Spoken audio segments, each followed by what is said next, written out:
Cümleten selamun aleyküm hanımlar. Kanalıma hoş geldiniz. Bugün sizlere çiçekli çok güzel bir 5 şiş patik modelinin baştan sona anlatımını yapacağım. Ben patiğimde kırmızı, krem ve yeşil olmak üzere 3 tane patiklik ip kullandım. İplerimi şöyle bir kenara alıyorum. Patiğimde kullandığım şişlerim 3 numara hanımlar. Hemen modelimi göstereceğim. İşte modelimiz bu şekilde. Daha önce hanımlar bu çiçekli modelimden 2 şiş patik yapmıştım. Bayağı bir talep gördü. İstendi, hatta 2 şiş modelinde hemen şöyle yanımdaydı. Alıp sizlere göstermek istiyorum. İşte 2 şiş olarak böyle çalışmıştım. Bu çiçekler bayağı bir ilgi gördü. Ben de 5 şiş patiğe uyarladım. Çok da yakıştı. Güzel oldu. 2 şiş olarak hanımlar, ilk defa gördüyseniz bu modelimin de yine kanalımda videosu var. Bunu da söyleyeyim. Yapmak isteyenlere duyurulur. Hanımlar, bu patik benim elimin ölçülerine göre 37, 38 ve 39 numara ayaklar için uyumlu oldu. Ben bu şekilde kırmızı olarak çalıştım ama her renge çok yakışacak şahane bir model, çeyizler için de çok uygun. Hemen patiğimize başlayalım. Patiğime kırmızı ipim ile başlayacağım hanımlar. Her zaman olduğu gibi burun tarafından 12 adet ilmeğimi atacağım. 12 ilmekle patiğimize burundan başlıyoruz. Ben bu başlama tekniğini bütün 5 şiş patik videolarımda detaylı olarak anlattım. Şimdi sil baştan yeniden gösteriyorum. Sebebi şu: bu videoya ilk defa denk gelecek olan hanımların da kafaları karışmasın diye. Ayrıca kanalımda farklı 5 şiş patik başlama teknikleri de mevcut. Sizler patiğinize dilediğiniz şekilde başlayabilirsiniz. Bakalım kaç ilmeğimiz olmuş? 3, 6, 9, 11 ve 1 ilmek daha atıyorum hemen. 12. 12 ilmeğim oldu. Şimdi geri dönüyorum. Geri döndüğümüzde hanımlar arka yüzdeyiz. İkinci şişimi alıyorum. Kenar ilmeğimi örmeden aldım. Arka yüzde ilmeklerimin tamamını ters olarak örüyorum.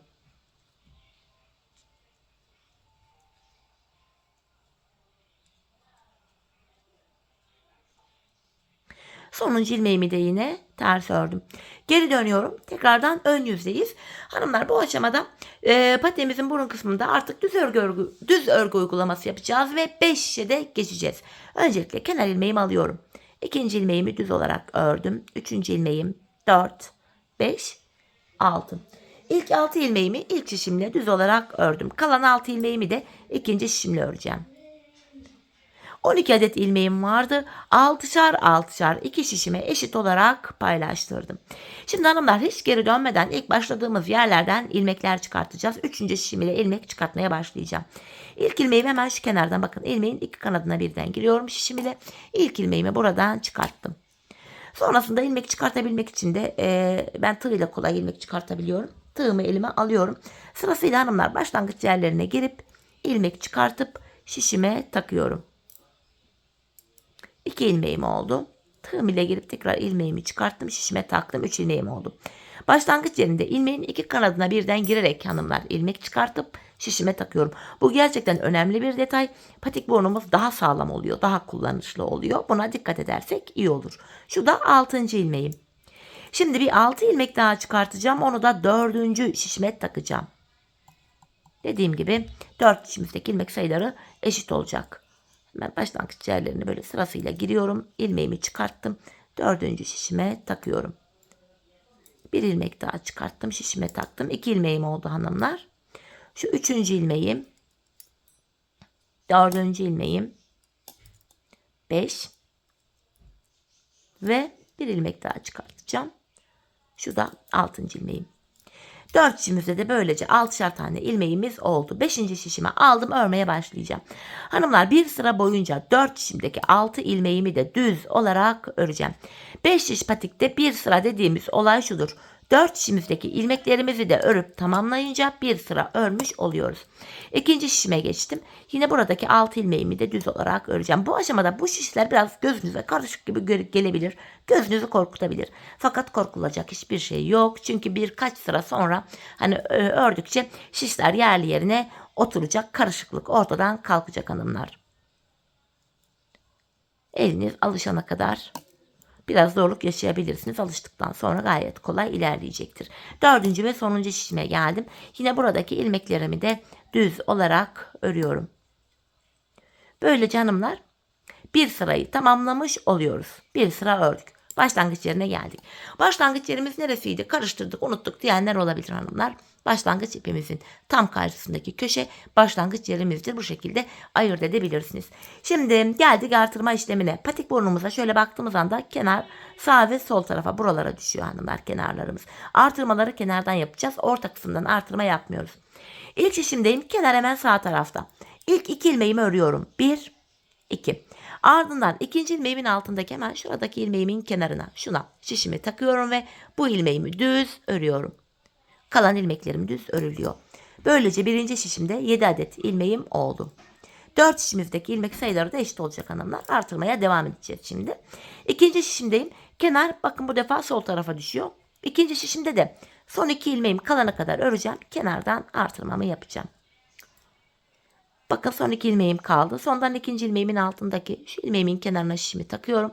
Buradan aldığım ilmeğimi de yine düz örüyorum. Kalan 2 ilmeğim düz örülüyor. İkinci şişimde de 7 ilmeğim oldu.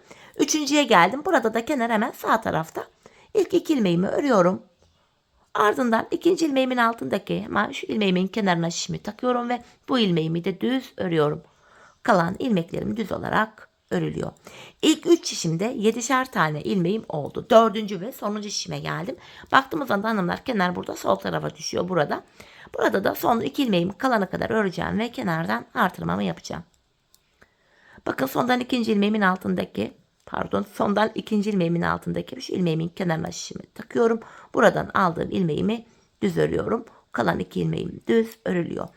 4 şişimizde de 7'şer tane ilmeğimiz oldu. Bir sıra artırma yaptık hanımlar. Şimdi bir sıra artırma yaptık. Bir sırada ilmeklerimizi artırma yapmadan düz olarak örüyoruz. Yani bir sıra artırma var, bir sıra artırma yok. Sebebi şu. Her sıramızda artırma yaparsak şayet patik borumuz bir anda açılma yapar ve hoş bir görüntü olmaz. İkinci şişimdeki 7 ilmeğimi de yine artırma yapmadan düz örüyorum. Üçüncü şişime geldim. 3 ve 4. şişimdeki ilmeklerimi de yine artırma yapmadan düz olarak öreceğim. Bu düz ilmeklerimi örerken artırma işlemini sizlere kısaca tekrar etmek istiyorum. Artırma işlemini 1. ve 3. şişimizde ilk 2 ilmeği ördükten sonra yapıyoruz. 2. ve 4. şişimizde de son 2 ilmek kalana kadar örüp öyle artırmalarımızı yapıyoruz. 4. şişimdeki 7 ilmeğimi de ördüm. Bir sıra ördük. Tekrar bakın başlangıç yerine geldik. Şimdi yeniden artırma zamanı. İlk şişimdeyim. Kenar hemen sağ tarafta. İlk 2 ilmeğimi örüyorum. Ardından ikinci ilmeğimin altındaki şu ilmeğimin kenarına şişimi taktım. Buradan aldığım ilmeğimi de yine düz ördüm. Kalan ilmeklerim düz olarak örülüyor. Birinci şişimde 8 adet ilmeğim oldu. İkinci şişime geldim. Burada da kenar hanımlar sol tarafa düşüyor.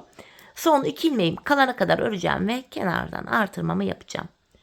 Bakın sondan ikinci ilmeğimin altındaki şu ilmeğimin kenarına şişimi takıyorum. Buradan aldığım ilmeğimi de düz ördüm. Kalan 2 ilmeğim düz örülüyor. Üçüncü şişime geldim. Burada da kenar hemen başta sağ tarafta. İlk 2 ilmeğimi örüyorum. Ardından ikinci ilmeğimin altındaki hemen şu ilmeğimin kenarına şişimi taktım. Bunu düz olarak örüyorum. Kalan ilmeklerimi de yine düz örüyorum. İlk 3 şişimde 8'er tane ilmeğim oldu. 4. ve sonuncu şişime geldim. Kenar sol tarafa düşüyor. Burada da son 2 ilmeğim kalana kadar öreceğim ve artırmamı yapacağım. Bakın sondan ikinci ilmeğimin altındaki şu ilmeğimi alıyorum.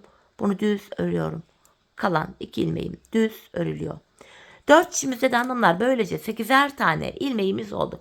Bakın artık ilmeği şişlerimiz de yerli yerine oturdu. Karışıklık da ortadan kalktı. Patik burnumuzda gayet bakın başlangıç yerimiz falan gayet muntazam duruyor. Şimdi hanımlar bir sıra düz öreceğiz. Ardından diğer sırada artıracağız. Düz öreceğiz, artıracağız. İlmek sayılarımız bu şekilde artacak. Ben bu patiğimde sevgili hanımlar her bir şişimde 14'er ilmeğim olana kadar artırdım ve modelimi kurdum. Modelimiz de böyle tam denk geldi, sayıları uygun da oldu. Şöyle de göstereyim, modelimiz denk geldi. Şimdi hep birlikte her bir şişimizde 14'er ilmeğimiz olana kadar artırmalarımızı yapalım gelelim. Sonra da birlikte modelimizi kuralım. Evet hanımlar, ben her bir şişimde 14'er ilmeğim olana kadar artırmalarımı yaptım ve geldim. Artırmalarımdan sonra bir sıra düz örmedim. Hemen modele başlayacağız. Patimizin burnundaki bu motifimizi kuracağız. Öncelikle ilk ilmeğimi hanımlar krem ipimle öreceğim. Krem ipimizi buraya ekliyoruz. Bir ilmek krem örüyorum. Hemen bu krem ipimin ucunu kırmızı ipime bağlayacağım. Yeni eklediğimiz iplerde böyle düğüm atmayı unutmayalım. Patiğimiz sökülmesin, sağlam olsun diye. Buraya şöyle krem ipimi bağlıyorum. 2 tane sıkı bir düğüm attım. Bir ilmek krem örmüştük hanımlar. Hemen yanına şöyle iplerimi bir açayım. Bir tane kırmızı örüyorum. Bir kremden sonra bir tane kırmızı ördüm. Devamında 3 krem 1 kırmızı olacak şekilde ilmeklerimizi öreceğiz. 3 krem 1 kırmızı. 3 ilmek krem örüyorum. 1 ilmek kırmızı. Bu ip geçişlerinde arkadaki bu kırmızı iplerimizi biraz esnek tutalım hanımlar. Patiğimiz gergin durmasın. Devam ediyorum. 3 ilmek krem, 1 ilmek kırmızı. Şimdi diğer 3 şişimizde de aynı işlemi yapacağız. En son bir kırmızı örmüştük. İkinci şişimizden 3 krem 1 kırmızı diye devam edeceğiz. Bu şekilde 3 şişimizdeki ilmeklerimizi de tamamlayıp gelelim. Evet hanımlar, ilmeklerimi ördüm geldim. Bu desenimizde ikinci sıramıza geçtik. İkinci sıramızda da yapacağımız işlem şöyle. İlk ilmeğimi krem ipimle yine örüyorum. Hemen yanına bir ilmek kırmızı. Krem ile başladık, bir ilmek kırmızı ördük. Devamında bir krem, bir kırmızı. Bir krem, bir kırmızı. Bir ilmek krem, bir ilmek kırmızı. Bir tane krem, bir tane kırmızı. Bir krem, bir kırmızı. Bir krem, bir kırmızı. İkinci işimizden bir krem, bir kırmızı şeklinde devam edeceğiz. Diğer 3 işimizi de aynı şekilde örelim gelelim. Evet hanımlar, ilmeklerimi sizlere tarif ettiğim gibi ördüm geldim. Modelimizde bu 3. ve sonuncu sıramıza geldik.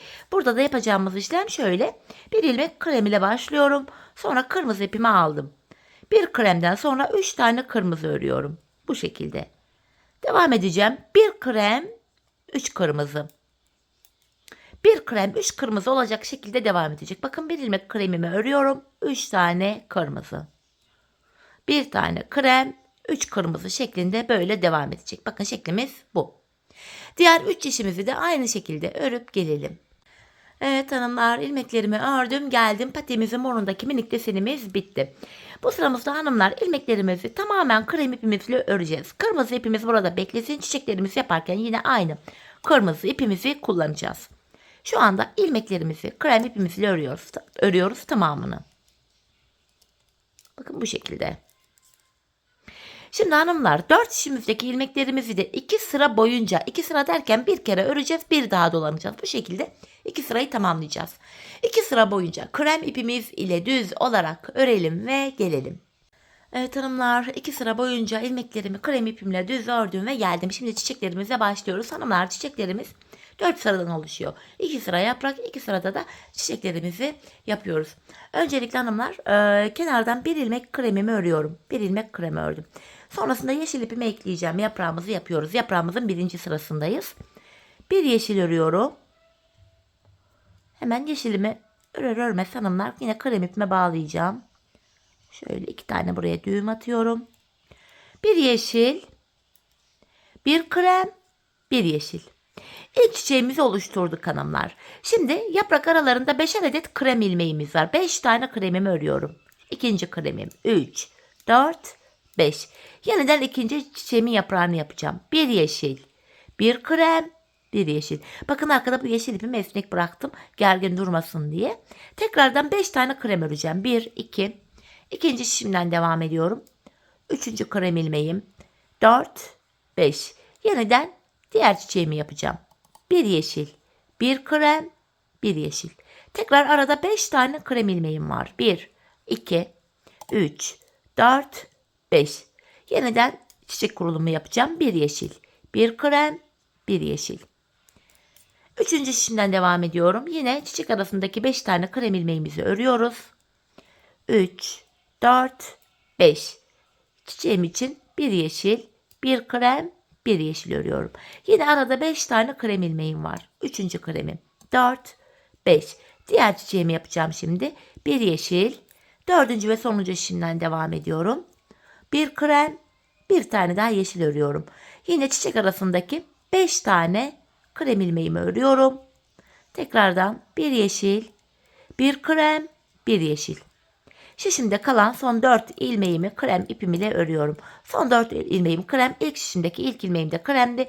Bu şekilde hanımlar model bütünlüğü sağlandı. Şimdi yaprağımızda ikinci ve sonuncu sıramızı yapacağız hanımlar. Bu sıramızda şöyle yeşil ipimi alıyorum. Yaprağımız şöyle olacak. 2 yeşil, 1 krem, 2 ilmek daha yeşil örüyorum. Yaprağımızın ikinci sırası böyle. Bu defa arada 3 tane krem ilmeğim var. 3 tane krem ilmeğimi örüyorum. 2, şu da 3. Tekrardan ikinci yaprağımı yapıyorum. 2 yeşil, 1 krem, 2 yeşil. Arada 3 tane krem ilmeğim var. 1, ikinci şişimden devam ediyorum. Şu ikinci krem ilmeğim, şu da 3. Tekrar yeşilimi aldım. Yaprağımı yapacağım. 2 yeşil, 1 krem, 2 yeşil. Arada 3 tane krem ilmeğim var. 1, 2, 3. Diğer yaprağımı yapacağım şimdi. 2 yeşil, 1 ilmek krem, 2 ilmek daha yeşil öreceğim. 1 ve 3. şişimden devam ediyorum. İkinci yeşilimi de burada ördüm. Yeniden yaprak arasındaki 3 ilmek kremimi örüyorum. 3 krem. Yine yaprağımı yapıyorum. 2 yeşil, 1 krem, 2 tane yeşil. Yine yaprak aralarında 3 tane krem ilmeğimiz var. 3 kremimi örüyorum. Yeniden yaprağımı yapıyorum. 2 yeşil. Devam ediyorum 4. şişimden. 1 tane krem. 2 tane yeşil örüyorum. Yine yaprak arasında 3 kremimiz var. 3 kremimi örüyorum. Sonuncu yaprağımı yapacağım şimdi. 2 yeşil, 1 krem, 2 yeşil. Şişimde kalan son 3 ilmeğimi de krem ipim ile örüyorum. Yaprağımızı hanımlar böylece 2 sırada tamamladık. Geldik şimdi çiçeğimize. Bu aşamada hanımlar çiçeklerimizi 2 yeşilin ortasındaki bir tane krem üzerine kuracağız. İlk 2 ilmeğimi krem ipimle örüyorum. Tam bu ortadaki ilmeğime şöyle kırmızı ipimi aldım. Bakın bir ilmeğin içinden 3 ilmek çıkaracağım hanımlar. Bakın bir ilmek çıkartıyorum. Krem ipimi sol şişimden, krem ilmeğimi sol şişimden bırakmadım. İpimi şişime bir kere doluyorum. Aynı yerden bir ilmek daha çıkartıyorum. Bir ilmeğin içinden 3 ilmek çıkartmış olduk. Kırmızı ipimi bıraktım. Krem ipimi alıyorum. Arada 7 ilmek kremimiz var.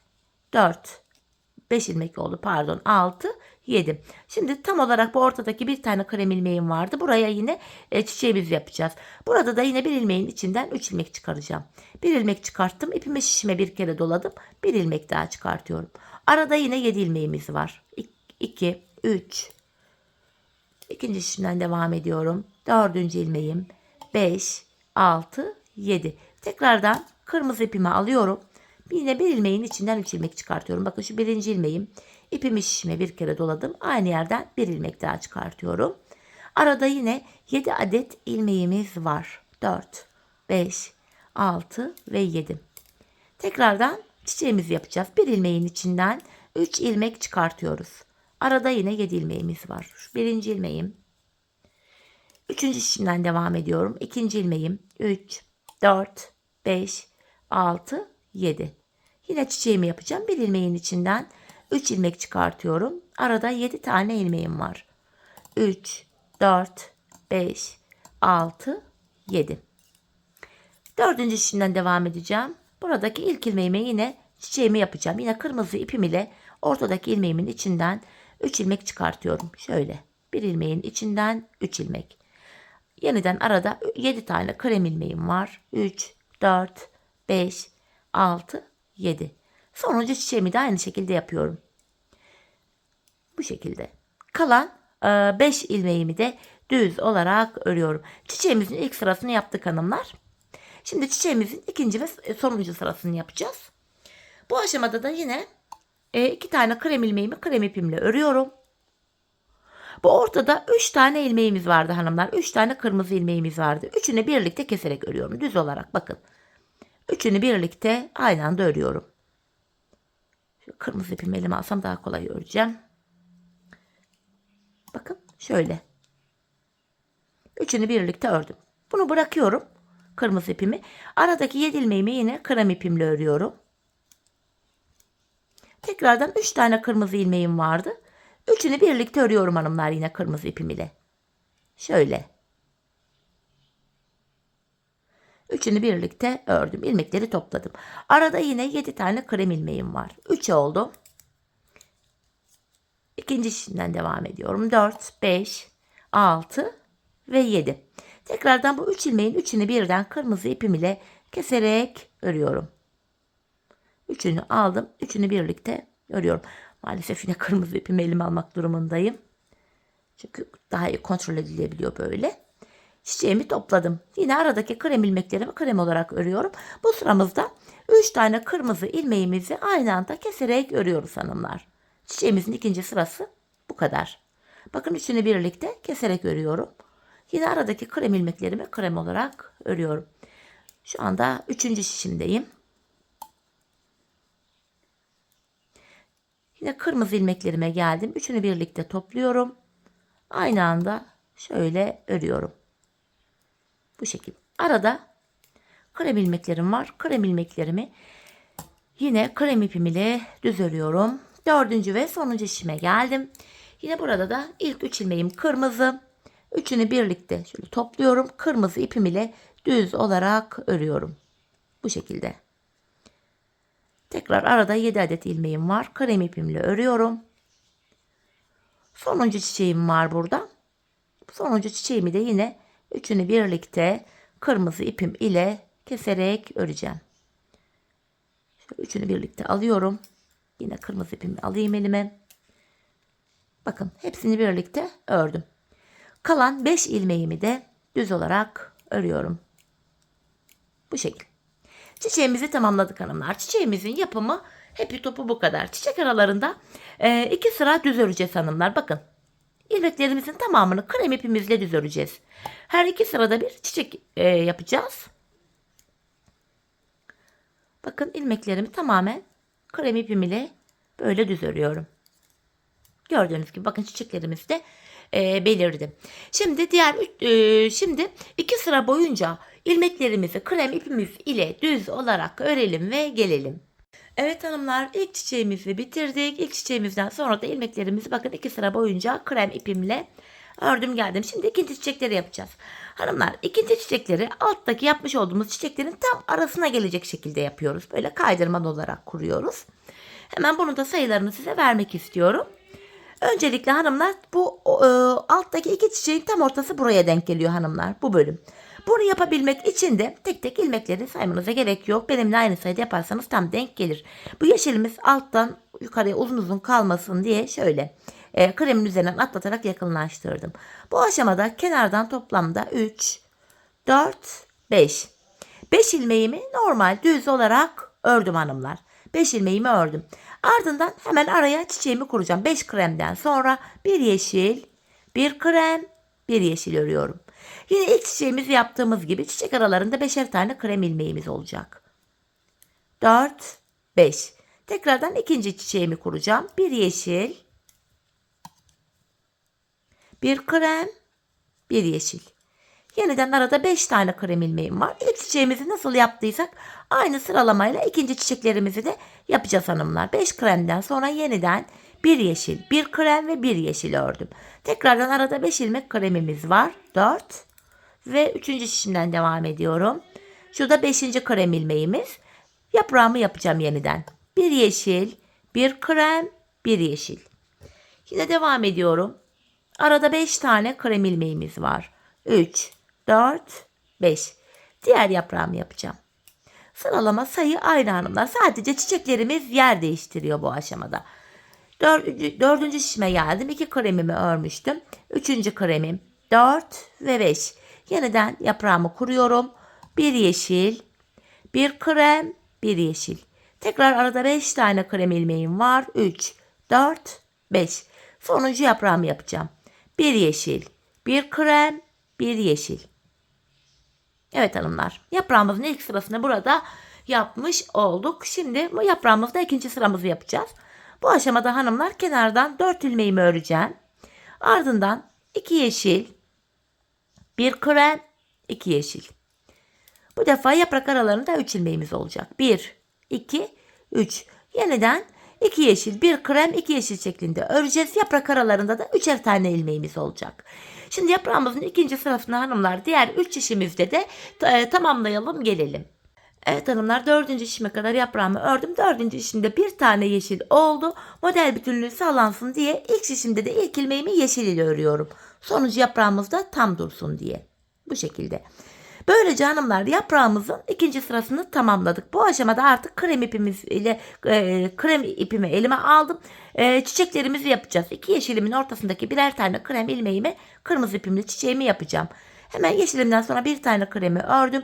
Kırmızı ipim böyle arkada uzun kalmasın diye şöyle kremin üzerinden atlatarak yakınlaştırıyorum.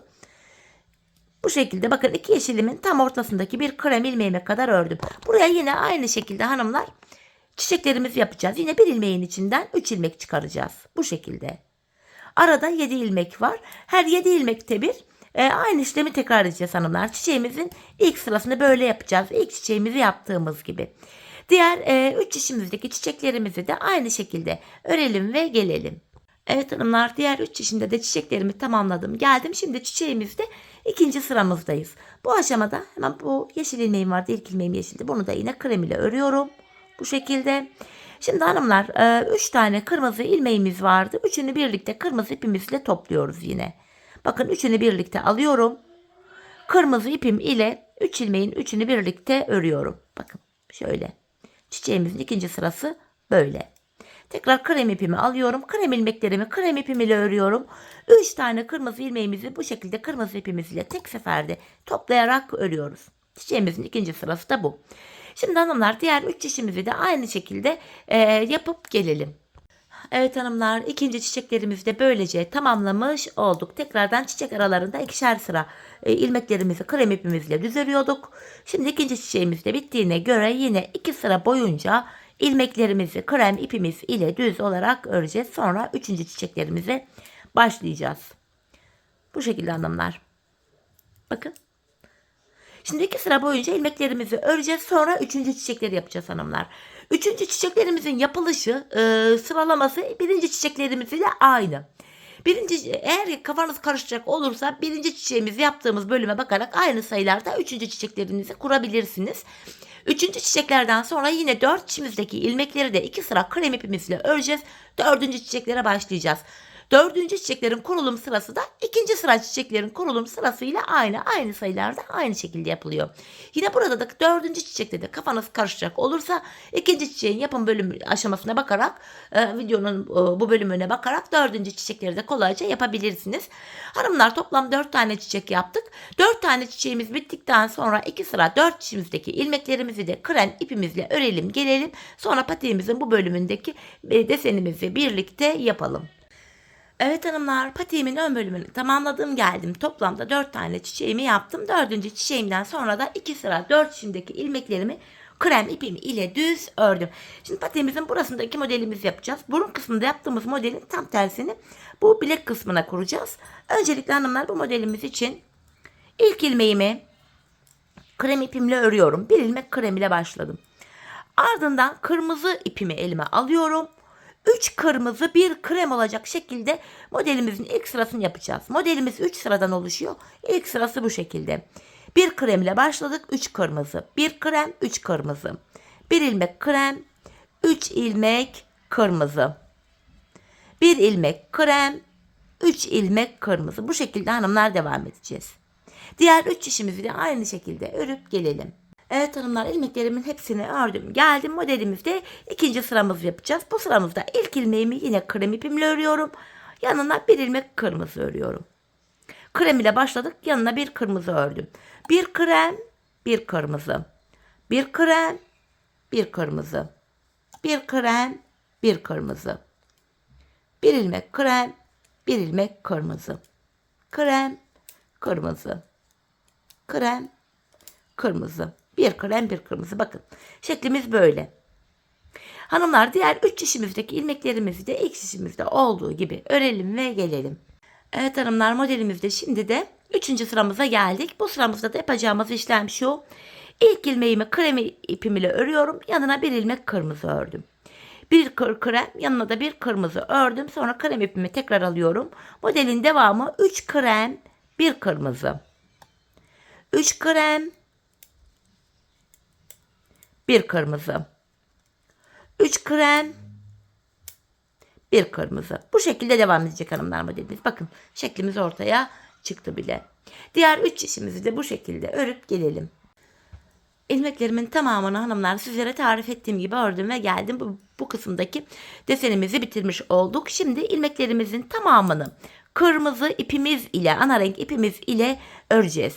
Artık krem ipimizi de kesip buraya bağlayabiliriz hanımlar. Krem ile devam etmeyeceğim. Devamında sadece kırmızı ipimizi kullanacağız. Dileyen arka kısma da çiçek falan yapabilir ama ben böyle sade yapmak istedim. Bakın bu şekilde ilmeklerimizi düz örüyoruz. Diğer 3 işimizi de yine kırmızı ipimiz ile düz olarak örelim ve gelelim. Evet hanımlar, ilmeklerimin tamamını bir sıra kırmızı ipim ile ördüm geldim. Şimdi bilek ayrımı yapacağız hanımlar. Öncelikle ilk şişimdeyim. İlmeklerimi son bir ilmeğim kalana kadar burada düz olarak öreceğim. Krem ipimde hanımlar gördüğünüz gibi kestim, buraya bağladım ucunu. Şimdi bilek ayrımı yapacağız. Öncelikle ilk şişimdeyim ve son bir ilmek kalana kadar örüyorum. Bakın burada hanımlar son bir ilmeğim kaldı. İkinci şişimdeki buradaki ilk şişimdeki sonuncu ilmeğim ile ikinci şişimdeki ilk ilmeğimi hanımlar alıyorum. Bu iki ilmeği yer değiştirerek örüyorum. Bu şekilde bakın ilmekleri yer değiştirdim. Yer değiştirdiğim ilk ilmeğimi ilk şişimle örüyorum. Bu bilek ayrımında hanımlar ilmekleri böyle yer değiştiriyoruz. Sebebi şu, bilek ayrımı daha sıkı ve sağlam oluyor. Şimdi patiğimizin hanımlar şu yanlarına geçmiş bulunuyoruz. Patiğimizin bu yanlarına ben 7'şer ilmek haroşa ördüm. Hemen bu kenarlarına 7'şer ilmek haroşa ördüm. Örgümüzün hem ön hem arka yüzünde düz örgü örünce haroşa oluyor. Hem ön hem arka yüzde ters örgü örünce yine haroşa oluyor. Ben örgümüzün her iki tarafında da düz örgü örerek haroşalarımı elde ediyorum.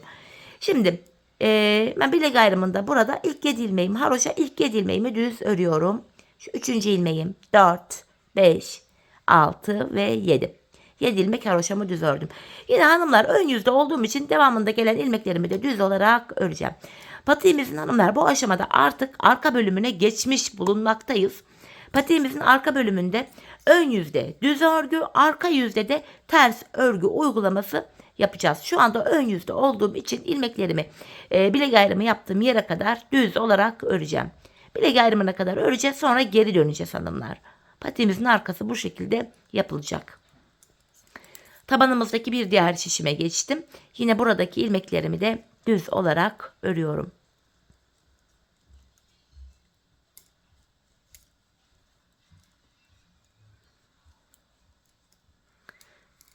Ve bilek ayrımı yaptım. Son şişimdeyim şu anda. Yine buradaki ilmeklerimi de düz örüyorum.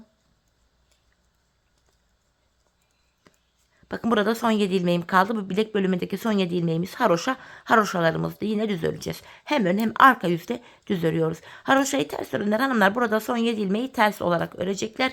Buradan da belirteyim. Bilek ayrımına geldik. Bilek ayrımından sonra geri dönüyoruz gördüğünüz gibi. Ben sonuncu ilmeklerimi ördüğüm için ilk ilmeğimi örmeden alıyorum. Kenar ilmeğimle birlikte toplam 7 ilmeğimi düz öreceğim. 3 oldu. 4, 5, 6, 7. 7 ilmek düz ördüm. Bakın ön yüzde bir diş haroşamız düştü. Devamında gelen ilmeklerimi de bakın hanımlar arka yüzde olduğum için ters olarak örüyorum. Gördüğünüz üzere arka yüzde ters örgü uygulaması yapıyoruz. Bir diğer şişime geçtim tabanımdaki. Yine buradaki ilmeklerimi ters olarak örüyorum. Ya bir günlerdir hastalık var, öksürük geçmedim. Ay geçmiyor, bu seneki grip geçmiyor. Tabanımdaki bir diğer şişime geldim. Yine buradaki ilmeklerimi de ters örmeye devam ediyorum.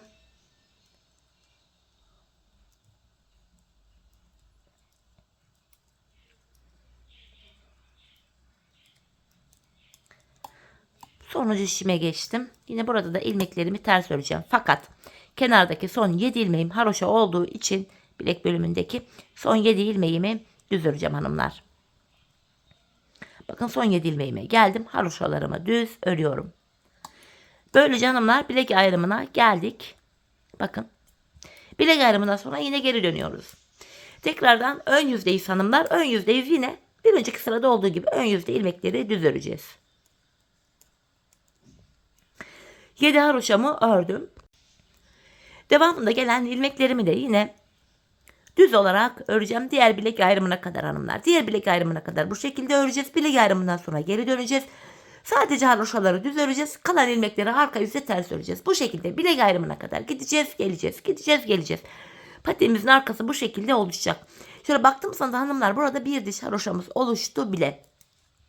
Ben bu patiğimde, bu arka bölümde haroşa sıralarını sayacak olursak 15 diş, 15 sıra haroşa yaptım. Benim ölçülerime göre tam geldi. Bakın ayağı da tam oldu. Bu aşamada hanımlar mutlaka siz patiğinizi örerken ayağınıza giyin, ölçün. Ona göre yapın. Hani patiğinizin arka bölümü topuğunuzun bu kenarına gelene kadar yapmanız gerekiyor. Bu şekilde ölçü alarak yaparsanız patiğiniz ayağınıza tam olur. Bu şekilde hani büyük oldu, küçük oldu gibi sorunlarla karşılaşmazsınız. Şimdi hep birlikte patiğimizin arka bölümünü kendi ölçülerimize göre örelim, gelelim. Sonra da birlikte topuğumuzu keselim. Evet hanımlar, patiğimin arka bölümünü tamamladım ve geldim 15 sıra haroşamı yaptım. Bu bölümde bilek ayrımından sonra şu bölüm genişlediği için hanımlar bakın şöyle ilmeklerimiz dümdüz duruyor.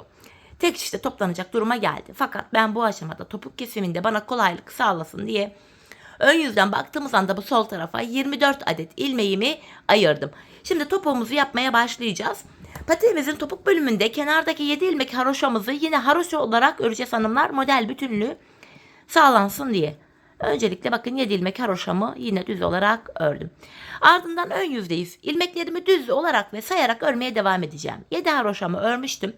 8, 9, 10, 11, 12, 13, 14, 15, 16, 17, 18, 19, 20, 21, 22, 23. İlk 23 ilmeğimi düz olarak ördüm. 24. ilmeğimi örerken öndeki ilmeğimi keserek örüyorum. 23 ilmek ördüm, 24. de kesim yaptım. Zaten bu sol tarafa da 24 ilmek ayırmıştık.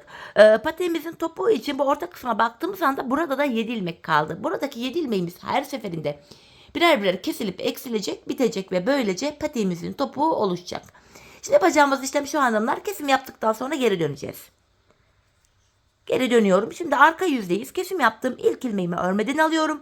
Arka yüzde olduğum için diğer ilmeklerimi ters olarak örüyorum. Sadece kenardaki son 7 ilmeğim haroşa olduğu için 7 ilmeğimi düz öreceğim. Bakın son 7 ilmeğime geldim. Haroşa olduğu için bu 7 ilmeğimi düz örüyorum. Sonuncu ilmeğimi de yine ördüm. Geri dönüyorum. Tekrar ön yüzdeyiz hanımlar. Bir önceki sırada yapmış olduğumuz işlemin aynısını yapacağız. Yani ilk 23 ilmeğimizi öreceğiz. 24. ilmeğimizi örerken kesimimizi yapacağız. 7 haroşamı ördüm. Sayarak gidiyorum. 8, 9, 10, 11, 12, 13, 14, 15, 16, 17, 18, 19, 20, 21, 22, 23 ilmeğimi ördüm. 24. örerken öndeki 2 ilmeği birlikte keserek örüyorum. 23 ördüm, 24. de kesimimi yaptım yine. Bir önceki sırada bu arada 7 ilmeğimiz vardı. Şimdi baktığımız anda 1 ilmek eksildi, 6 ilmek kaldı. Yapacağımız işlem şu: yine kesim yaptık. Kesimden sonra tekrar geri döneceğiz. Arka yüzde ilmekleri öreceğiz. Ön yüzde tekrardan ilk 23 ilmeği öreceğiz. 24. örerken kesimimizi yapacağız. Biz bu kesme işlemine sevgili hanımlar bu aradaki 6 ilmeğimiz birer birer eksilip bitene kadar devam edeceğiz. Şimdi hep birlikte bu 6 ilmeğimiz bitene kadar patiğimizin topuğunu sizlere tarif ettiğim gibi keselim ve gelelim. Evet hanımlar, buradaki ilmeklerimi size tarif ettiğim gibi kestim geldim. Patiğimizin topuğu bu şekilde oluştu. İlk başta bu sol tarafa 24 ilmek ayırmıştık. Şimdi sağ şişinde de kesimlerden sonra 24 ilmeğim kaldı. Yani her iki şişimizdeki ilmek sayıları da birbirine eşit. Bu aşamada patiğimin düz tarafı içeride, ters tarafı da dışarıda olacak şekilde böyle ikiye katlıyorum. Ben tığla kolay kesim yapabildiğim için hanımlar tığımı aldım. Numarası çok da önemli değil. Elinizdeki herhangi bir tığla kesim yapabilirsiniz. İlk kesimim şöyle olacak. Benden taraftaki şişten bir ilmek aldım. İkinci şişten de bir ilmek aldım. İkisini birlikte tığım ile topluyorum. Diğer ilmeklerimi de şöyle keseceğim. Benden taraftaki şişten bir ilmek, ikinci şişten de bir ilmek alıyorum. İkinci şişten aldığım ilmeği ilk şişten aldığım ilmeğin içinden geçirdim. Tığımdaki ilmeklerimi topluyorum. Yine benden taraftaki şişten bir ilmek, ikinciden de bir ilmek aldım. İkinci ilmeği ilkinin içinden geçirdim. Tığımdaki ilmekleri topluyorum. Hanımlar, kısaca yapacağımız işlem şu: karşılıklı olarak şişlerimizden birer tane ilmek alıyoruz ve ikinci şişten aldığımız ilmeği ilk şişten aldığımız ilmeğin içinden geçiriyoruz. Tığımızdaki ilmeklerimizi topluyoruz. Kesme işlemini bu şekilde gerçekleştiriyoruz. Kalan ilmekleri de aynı şekilde keselim ve gelelim. Evet hanımlar, ilmeklerimi kestim geldim. Son ikişer ilmeğim kaldı. Yine buradaki ilmeklerimi de alıyorum. Diğerleriyle aynı şekilde İkinciyi ilk ilmeğin içinden geçiriyorum. Tığımdaki ilmekleri topluyorum. Son birer ilmeğim kaldı. Yine buradaki ilmeklerimi de aynı şekilde aldım. İkinciyi ilkinin içinden geçiriyorum. Şişlerim de boşa çıktı. Bu iki ilmeğimi birlikte keserek örüyorum. Buraya 2 tane sıkı bir zincir çekip ipimi kesiyorum artık. Hemen ipimizi de gizleyelim hanımlar. Patiğimizin arkasında çirkin bir görüntü oluşmasın. İpuçları görünmesin. İpimizi gizleyelim. Topuğumuza bakalım. Manken ayağımıza giydirelim. Bir de öyle görelim. Evet. Şimdi bakıyoruz. Gördüğünüz gibi hanımlar.